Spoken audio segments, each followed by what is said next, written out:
Pastor Jerome Fernando is a man after God's heart, whom the Lord has separated and chosen to accomplish His mighty work here on earth. Being the senior pastor of King's Revival Church, Sri Lanka, the Lord has entrusted him with one of the largest growing churches in Colombo, with over 3,500 men, women and children. In his relentless quest of spreading the gospel of Jesus Christ, Pastor Jerome has left himself pliable to the mighty hands of God. And through him the Lord has brought healing to the sick, deliverance to the burdened, and freedom to the oppressed. The Lord has expanded his ministry internationally by bringing thousands to gatherings organized and held in countries worldwide, and most recently, globally via God TV media. In order to spread the truth of the gospel more effectively with the guidance of the Holy Spirit, this year Faith Food was launched in order to further edify and encourage people of God, bringing an anointed message from the throne room of God once a week.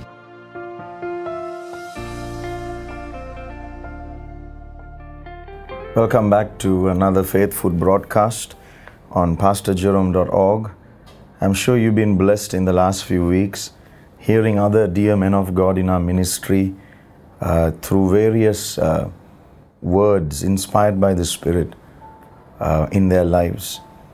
For the next weeks and months, you and I are going on a journey together for as long as the Lord leads us on establishing some important truths in something as basic as the element of faith to the believer. How important is faith in your life?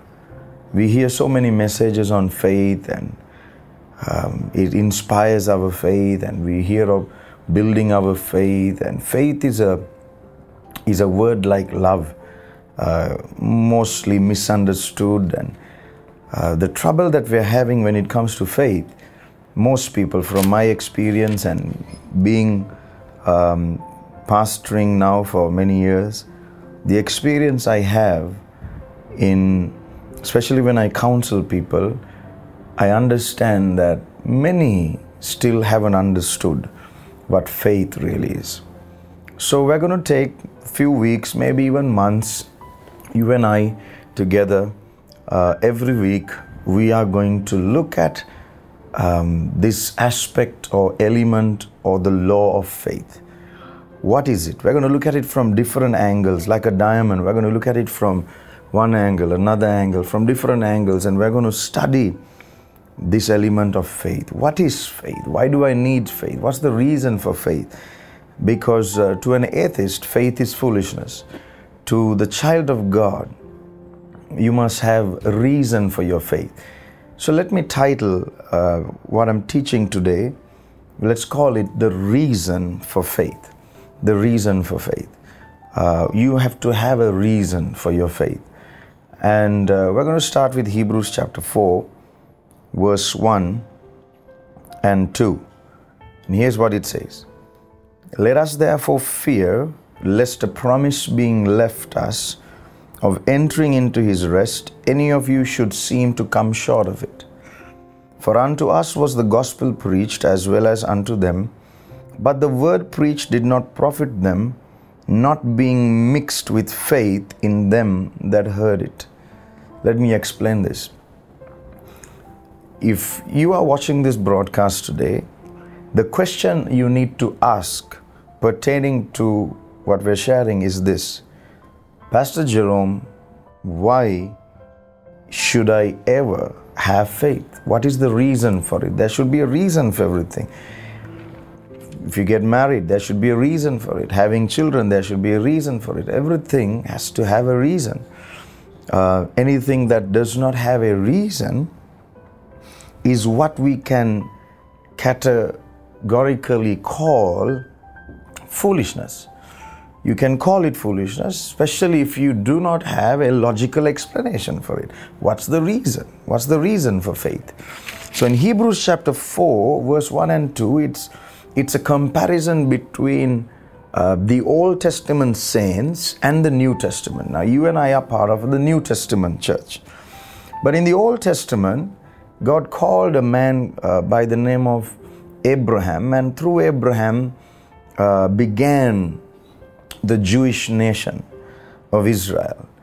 And as Abraham's years came to an end, and he had a son, Isaac, and so on and so forth. So Abraham, Isaac, and Jacob, and then Joseph, and then many years later we find Moses on the scene.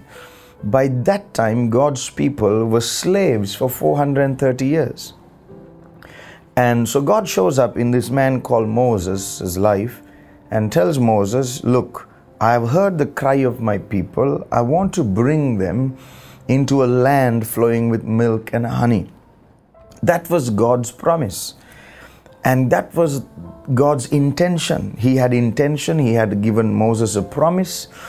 But the problem was, even though there were mighty signs, wonders, and miracles, when God delivered Israel from Egypt with the motive of taking them into a land of promise, Hebrews chapter 4 verse number 1 says that they couldn't enter. The generation that God saved was not the generation that entered. It was generations later, because the generation that left Pharaoh's regime died in the wilderness.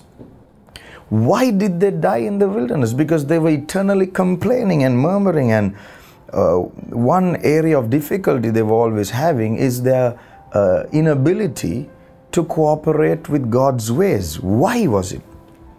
Verse 2 in Hebrews chapter 4 explains to us what the reason was.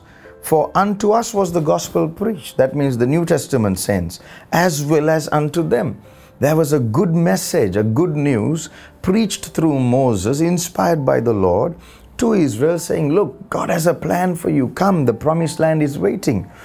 Just as today in a New Testament context, our promised land is Christ.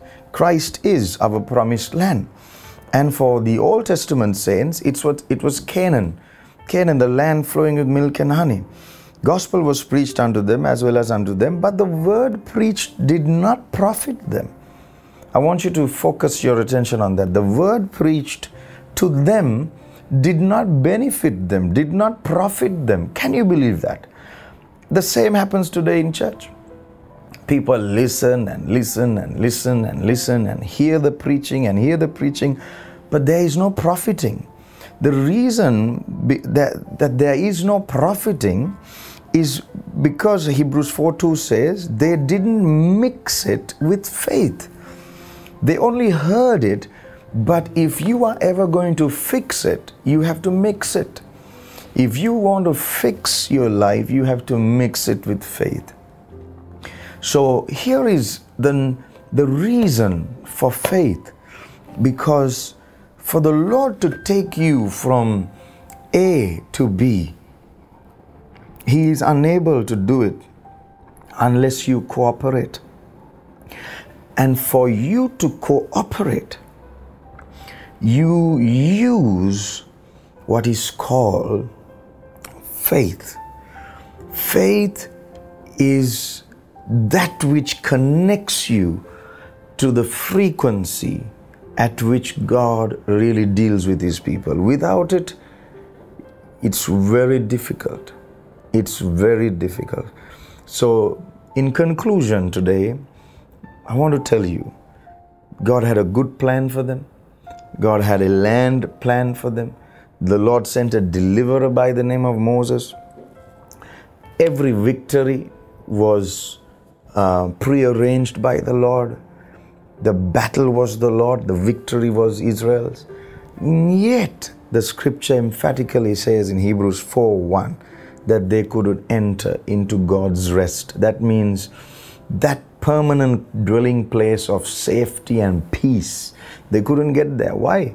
Because even though the message was great, even though the deliverer was great, even though they saw miracle signs and wonders, because they did not know how to apply faith, they fell halfway. And as you watch this broadcast in the coming weeks and months, we are focused on faith. Now, today was, what's the reason for faith? You need faith because without faith, you are unable to cooperate with the plan God has, the purpose God has, and you are unable to even cooperate with what God is saying. So I bless you, and I pray you'd continue to join us every Thursday on pastorjerome.org. Share this faithful video with as many people as possible. So as we come back next Thursday, we will once again look at another aspect of faith. Till then, God be with you. Bless you in Jesus' name. Amen.